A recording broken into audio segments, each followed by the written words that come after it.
You are now listening to Femme Regard Podcast with Tessa Markle and Carolina Alvarez.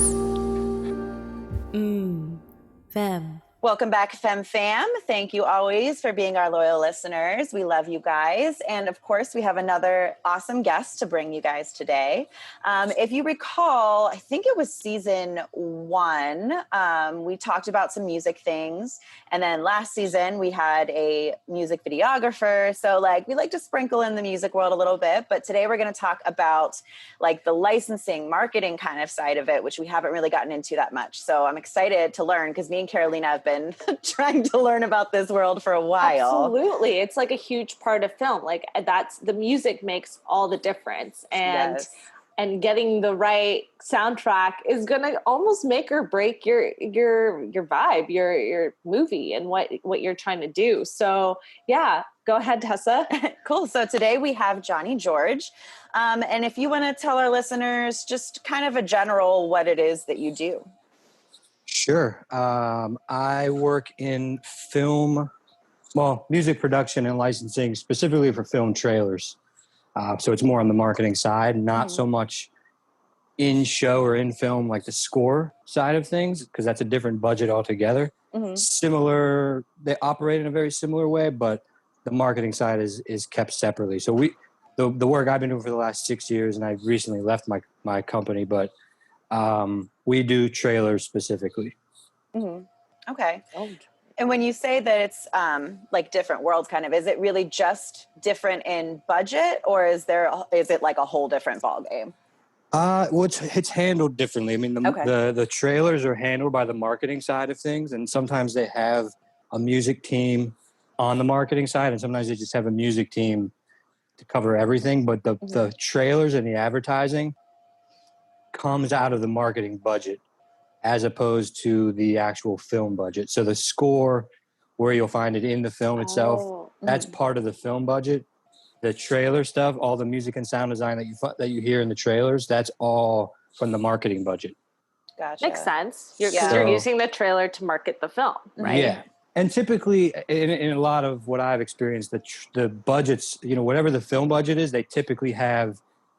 The marketing budget can be very similar to the film budget, but it is separate. So if it's a $4 million movie, they may have a $4 million marketing budget to do all the trailers, pay for all the music, all that stuff. So, it's pretty significant depending on the film, but it can also be not very significant too. So yeah, that's where you start to run into trouble, or you got to really kind of try to jump through hoops or find workarounds to make things happen.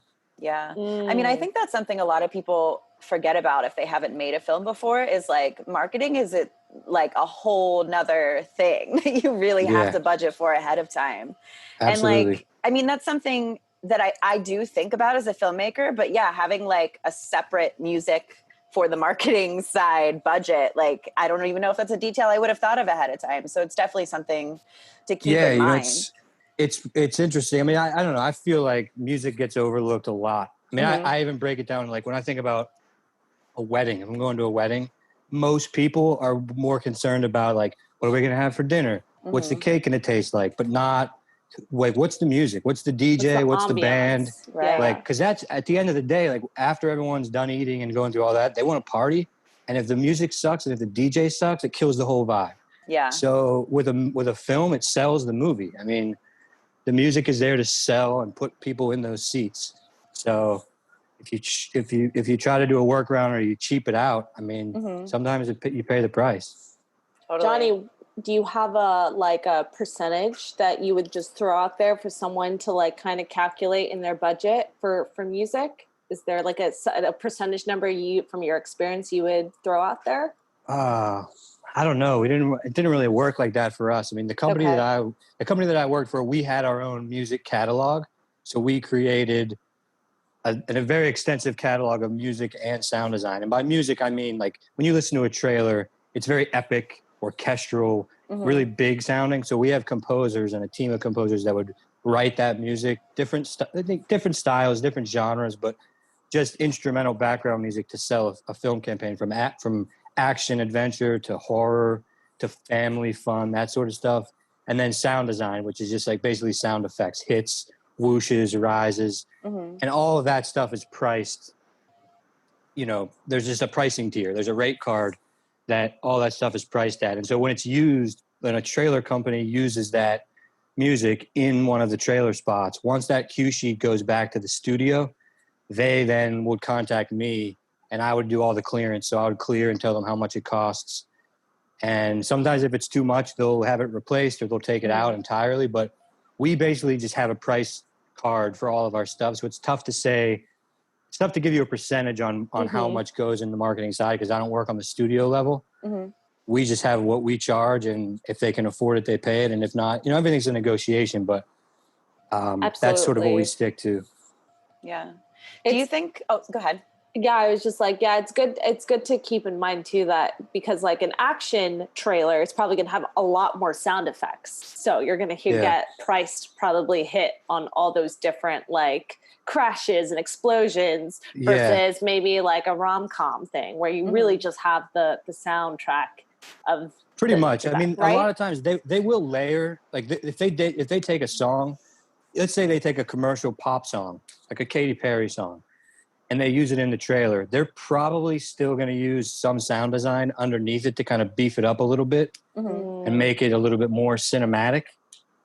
So it's in there. It'll get layered in there, and sometimes it's easy to disguise that and not pay for it, which sucks for people like us.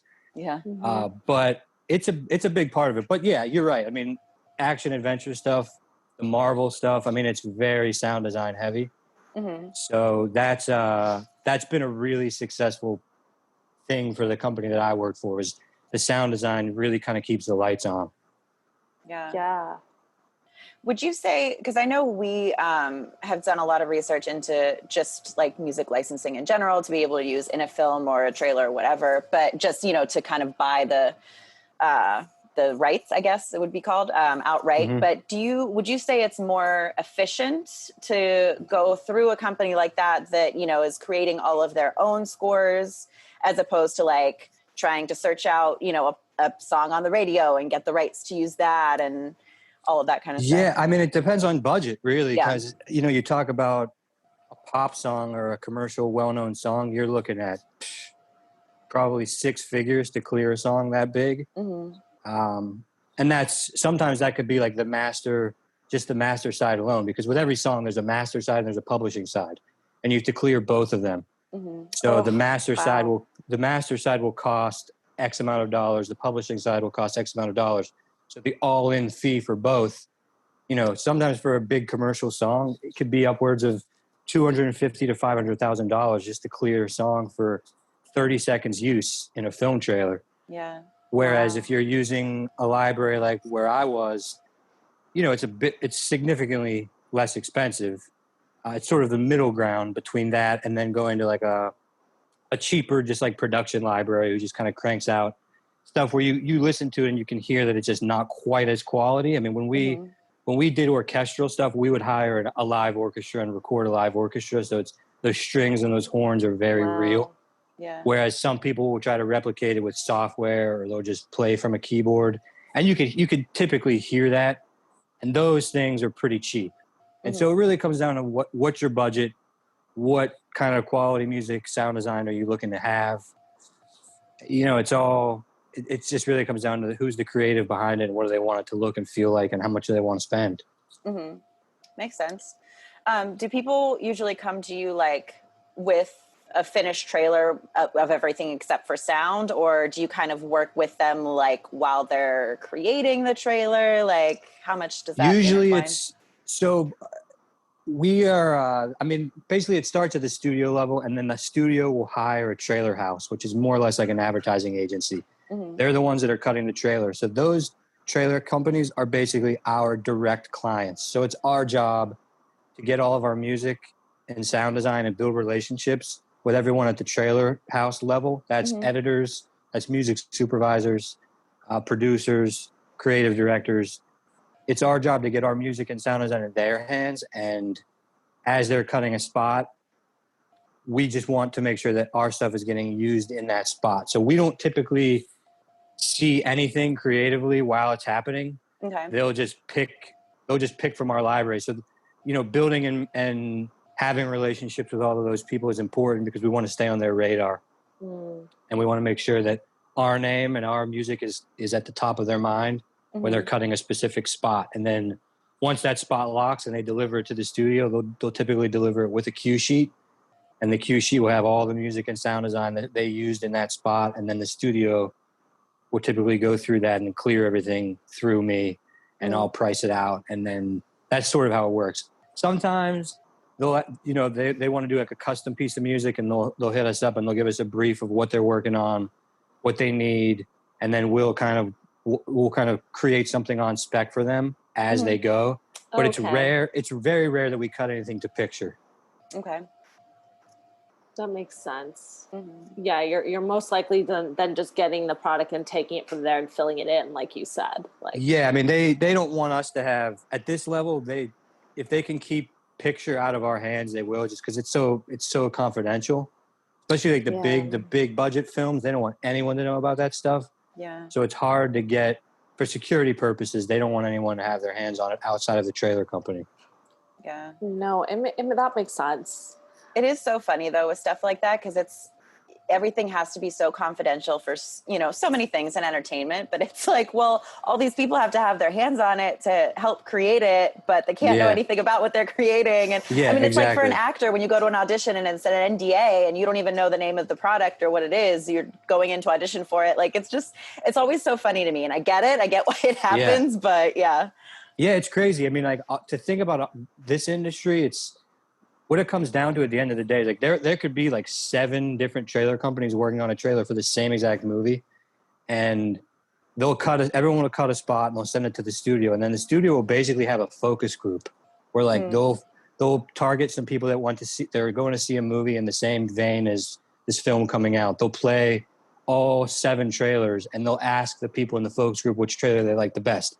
So us making money can sometimes come down to literally a family of 5 sitting in a movie theater voting on which trailer they think is the coolest, having no idea whose music is in it or anything like that. But what they think is the best basically determines whether we get paid or not. Interesting. Wow. That's nuts. So yeah, it's not always like that, but that's definitely a part of it. Mm-hmm. Yeah. No, I can totally see those bigger budget films doing that. Because I don't know about you, Tessa, but I've been to like one of those preview films, like before, like it's actually fully released and you get to go see it for free. And they just make you fill out a survey at the end. Like, did you like the characters and like all this stuff? And so it's fascinating to see that even in trailer releases, that this is a marketing tool, I guess, or for them to like, yeah, I mean, they're trying to sell the movie, they need to build that anticipation for the film. So the trailer's really important. Yeah. Yeah. I mean, I remember Carolina and I had taken a class from Alexandra Boylan, who you listeners might remember from season 1, right? Yes. And it was all about like distribution and marketing and stuff. And that's what she was saying. Like the movie poster and the movie trailer are like the most important parts of your movie, because it's going to bring people to watch your movie, Absolutely. I mean, moving forward now, it's tough to say where theaters are going. Right. Given the state of the world, but it still sells the movie. I mean, even if you're at home watching it, the trailer will determine in many cases whether or not you push play or not.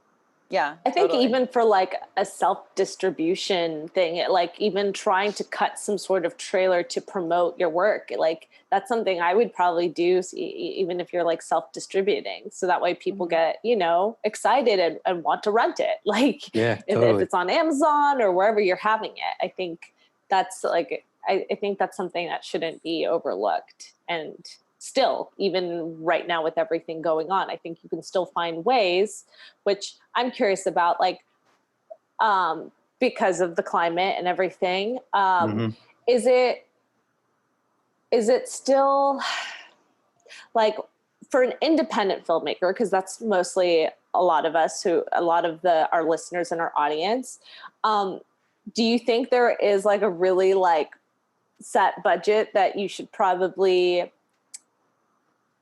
like have coming into a licensing company? Like, is there a kind of an expectation that you're going to be probably paying roughly around this?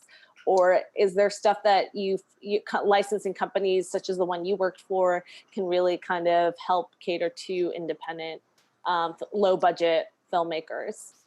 Yeah, I think it depends on.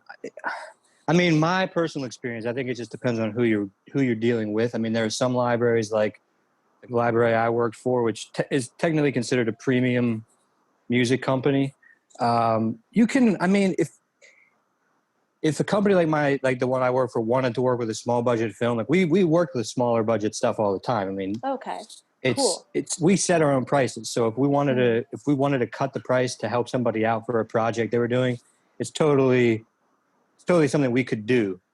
But there are also smaller, just like general production libraries where you can just go pay a fee and have at it and just use whatever you want, because they have blanket deals and they have these just different, it's just a different structure where you pay a fee or you pay significantly less and you get way more for your dollar. Granted, it may not be sites like bensound.com, I think is one I've used. Like there's like, a ton of them. Those, there's so many. Guys, you can just Google it. Like I've definitely Googled and looked at it. So do you find like those sites are definitely worth it? Like yeah, I lot liked what of people I've seen. use them. Yeah. A lot of people use them. I mean, there's like Jingle Punks and APM and I mean, there's a ton of them. I mean, there's so many. I have friends that work at film production houses that just do a lot of like documentary work and whatever else. And I've offered them our sound design library or just like rates on music, but it's still sort of out of their wheelhouse budget wise. So they turn to those smaller general libraries and just they get cheaper music. And it's not to say that music's bad. You can tell, like you can listen to it and tell the quality isn't quite as high, but it works for what they need. And if it works for what you need, then use it. It's like you're the creative mind behind it. If you find a song that just works and it's cheap or it's free or whatever, great. Like good for you, use it. Yeah, but if you want quality, you're going to pay for quality. I mean, that's the case with anything. But you can also run into a company like, I don't know, I did all the clearances. So if you got me on a good day or if I liked the project you were working on and we needed to work within your budget, I was usually happy to do that. I mean, within reason. I'm not going to give it away for nothing, but I tend to bend a little bit. I don't know. I like to play ball. I like to like look out for the little guys sometimes. Yeah. So we've all been there before, Johnny. Hell yeah. I know you touched on this before a little bit, like using that Katy Perry example, but like, what if you found someone maybe like lesser known or just not like high up there on the charts?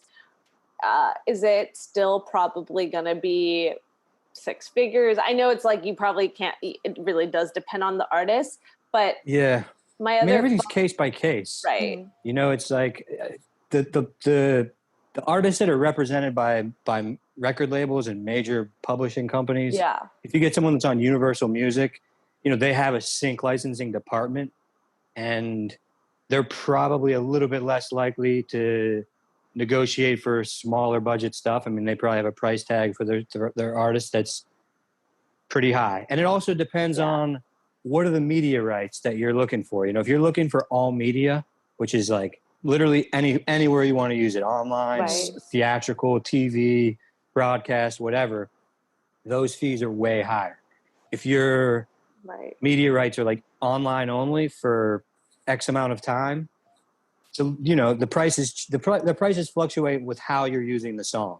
So that's term, territory, and media rights, those things all come into play. So basically, when you're looking to get a quote on a piece of music, provide what the media rights are, provide what the term is, provide what the territory is, because that's going to determine what you pay.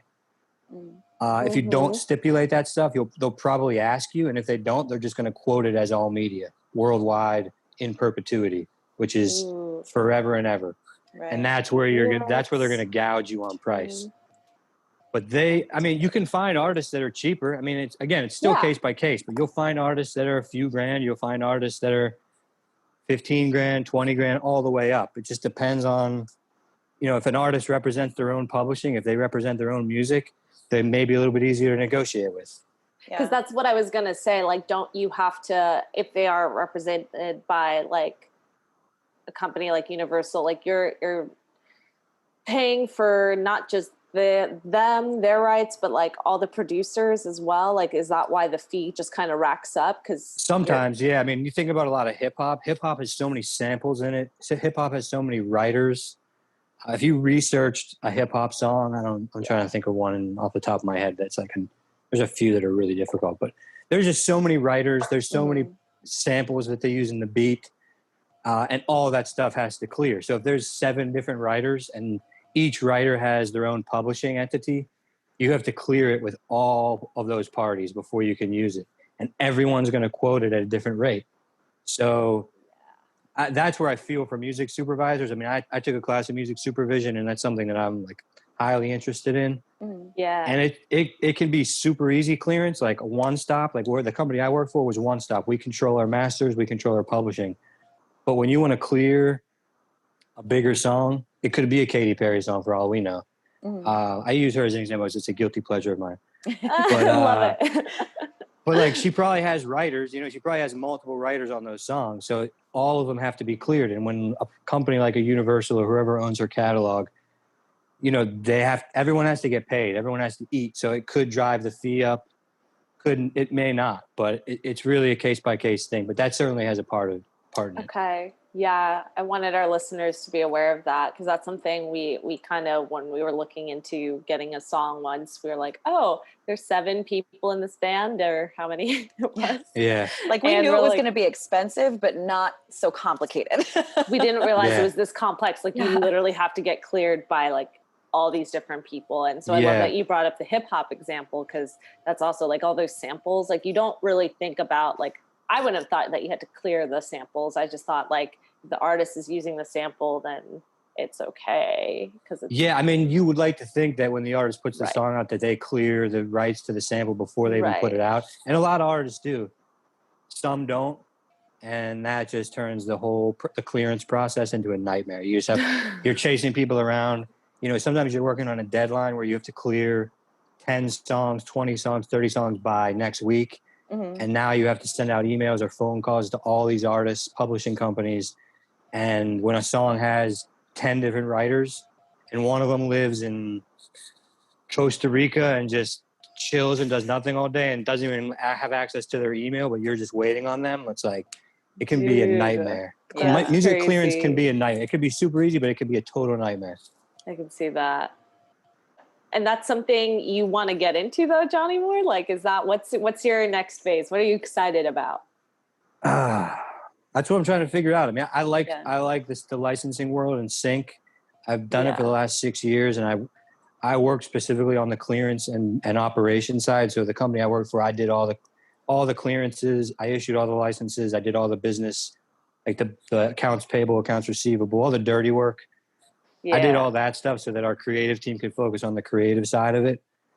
I'd like to stay in that world if I can, but I would also like to scratch that creative itch. I was in a band for 10 years, and I have creative bones in my body that are just kind of like sitting there. So for me, music supervision kind of scratches that itch where I can be creative and find music and put music to picture, which I really enjoy.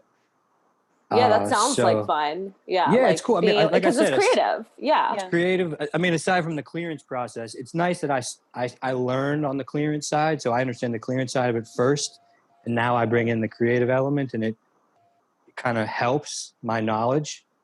But it's hard.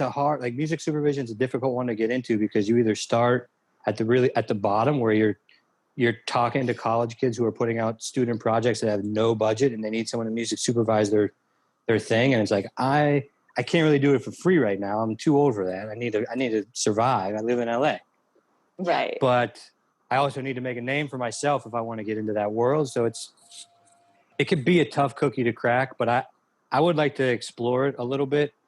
But I do want to stay on the sync side if I can, and there could be opportunities. Sorry, what do you mean by sync side? I actually don't know what that sync means. Licensing, like just licensing for film, licensing for TV, advertising, all that stuff. So, okay. Yeah.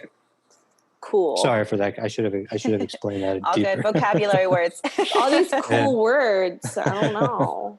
Cool. Okay, cool. Well, Johnny, will you let our listeners know, I don't know if you're open to being contacted, or like want anyone to follow up with you on social media or anything like that. But even beyond that, if you have any recommendations of places to send people, if, they have a project that they, need music for, or anything like that you want to share with our listeners. Anything you want to pimp out. Yeah. Yeah. I mean, I'm totally open to people contacting me. I mean, as I start the next journey of my life, the next chapter, I don't know where it leads, and it is all about relationships and who you know. So, I mean, anybody feel free to reach out to me. My email address it's a long one. It's thegeorgecommittee.music@gmail.com.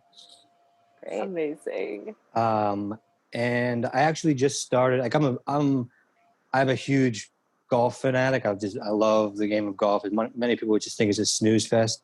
But I absolutely love it. And it's really starting to grow to a younger demographic. And so I started this Instagram account, and I'm basically music supervising golf content. Oh my God. So I that's share, amazing. I just share people's stuff, whether it be a sneaker release or a fashion release or just photos of a golf course or photos of a golf tournament. I'll usually just share it and use Instagram stories to kind of music supervise it just for fun. Mm-hmm. And that handle is at Golf in Sound. I'm going to definitely check that out. That sounds awesome. I just started it a week or two ago, so it's really new, and it's just starting to grow a following a little bit. But there's just so many I'm planning on going brands. golfing soon, so I'm going to send you a little DM I'm here. Yeah, please do. I mean, it's honestly, it's a growing industry. It's kind of cool to see because forever it's been synonymous with old rich white men in a country club, and it's starting to break that mold, and the skateboard culture is starting to gravitate towards it. It's becoming the new skateboarding, where fashion world it's becoming cool to look good on the golf course now, and they're breaking this stereotype. So it's kind of cool to see, and it's a really accessible industry. And I'm just trying to bring my two worlds together, which are golf and music. And I don't want to be just another brand, so I figured why not just music supervise stuff. And I also make a lot of playlists. I guess that's another thing I could pimp out right now. I love making playlists. And my Spotify account is at Johnny Fiver. Okay. And I have a playlist on there all the time. I'm updating it all the time. And I'm using this Instagram handle to push playlists both on and off the golf course. Awesome. So it's just diverse playlists. My musical taste is all across the board. I don't have have anything that I could say, this is my favorite kind of music. I love it all. So yeah, I push playlists, I push golf content, I put music to everything, and it's fun. So dude, lead into that. I feel like the best work, or what you realize, because you're in this self-discovery. I think we all are right now because of the pandemic. Just doing what you love, or just even for fun, that might grow into something. You never know. Yeah, exactly. I love the golf and music. It's different. It's weird, honestly. I was not expecting that. Well, because it's a game. It's a game that everyone thinks you have to do in silence. Mm-hmm. And now it's I put a Bluetooth speaker on the golf cart and pump music the entire time I play. Yeah. And I think that's just part of the rise of the game. Is people are just breaking those stereotypes and breaking down walls of what they think it's supposed to be. I also just think this pandemic has really been, I'm trying to spin it in a positive way of all right, this is a chance to reset, and the universe is being look, I'll take you out in 2 seconds if I want to. So do live your life. Live your life. Yeah. And so I'm staring a birthday in the face coming up, and it's a big one. And I'm all right, I'm going to leave my job, start something new, and ride into the next chapter of my life out of this pandemic, and be happy and live my life to the best and see where it goes. Yeah. I mean, I think that's the best advice you can give, that's the best thing to be doing right now. Yeah. It's such a easy time to think and allow yourself to go down into a negative space and a dark hole. And, I think we all battle our own mental health on some degree, some worse than others. And I'm certainly guilty of that. I've done a lot of personal work, and I've done a lot of my own exploring inside, and I'm not trying to allow myself to spin down a dark hole during this thing. I'm trying to take advantage of it. So amen. We'll see where it leads, but that's everyone's got to keep their head up. Times are tough, and we'll be out of it hopefully sooner than later, but stay positive. Exactly. Agreed. Well, I'm wishing you luck, first of all, and thank you so much for coming on today. talking to No us during your problem. vacation. It's all good. I got nothing but time. It's not even a vacation. I'm just chilling. Yeah. It's too hot to be outside unless you're in the pool. Oh, I know. Yeah. Even then, like, I feel like I'm just swimming in soup. Like, it's just too hot. Yesterday I went to the gym yesterday and I got home from the gym soaking wet and took a shower, got out of the shower, got dressed, and within 10 minutes I felt like I was just as soaking wet as I was when I got back from the gym. Totally. I brutal. believe it. I believe it. It is so brutal. Like, I can't imagine, like, guys, he's in Palm Springs right now. So it's August. Like, I was there in June and it was like 110. I can't or 90 to 110. So I can't imagine it right now. Yeah, it's brutal. It's brutal. Woo. But I'm just chilling. I got But my it's computer. the best. It's the best. You just hang. I'm It's making such a great playlists. spot. Yeah. I'm updating my Instagram. I'm making playlists. I'm technically working. Yeah. It's just fun work, you know? It's fun. It's creative. And that's why I think we should all like lean into that. Like you were saying, like that's the best thing you can do at this time. Yeah. Find yourself. Yeah. Find yourself. So 100. to finding yourselves, I have this like half drank tea, but I'm going to cheers to that. I know my coffee's gone, but cheers. I'm about to go make a cocktail. So that's As what I you should. need. As one does. So thank you, Johnny. And thank you, listeners. I just wanted to quickly do a shout out. We just got some new reviews and they're the best. Like, I love you guys. Thank you for listening and giving us honest feedback. I think, let me pull this up here real quick. Yeah. Shout out to Anita Inspiration. She said she was so happy she found this podcast. She has not been attending. She hasn't gone to film school and found that our podcast is a great resource to listen to a bunch of to film editing, to now having Johnny on the show for music. I love we love hearing that this is something that's been working, because everyone has a different path and film school isn't like one that one has to take. We say that on the show all the time. If it works for you, you feel like it's the right move, do it, but you don't certainly have to. And then lastly, shout out to our girl, AJ Joyce from She's So Real podcast, who left us a review. She is adorable. Like, if you guys, I don't think we pimped her out fully on the show, but we were on her podcast, and she's a film enthusiast. She has amazing guests, like amazing stunt woman from Hollywood. I can't remember her name, but she gets really amazing guests, and her vibe, she is a vibe. She is so funny. She's such a sweetheart. I think Tessa and I were listening to our podcast. We have never laughed so hard. We sound we're having like martinis at a pool, like laughing like hysterically. So she's really cute.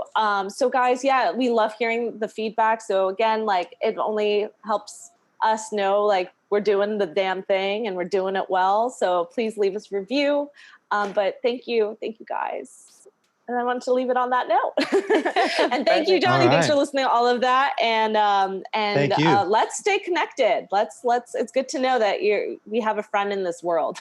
So is the email address that you just told us better than what I was using? Yeah, I'm starting to push the music one just for my professional purposes and whatever else is next. The other one's more like a personal account.